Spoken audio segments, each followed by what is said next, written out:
In the paragraph group, you'll also find the bullets and numbering option. In a presentation, you're not going to be writing paragraphs of text for your viewers to read. What you want is short, sharp, straight to the point information. Bullets and numbers are perfect for this, as they will enable your text to stand out and are easily read.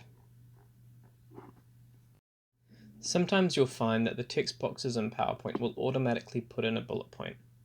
If you don't want this, simply select in the text box with your cursor and then use the backspace key. That should remove it. If you are wanting to set bullet points, you can do it after you've typed some text by selecting the bullet drop-down. Here you can choose the different styles. If you wanted a numbered bullet, you'd simply click the numbered list.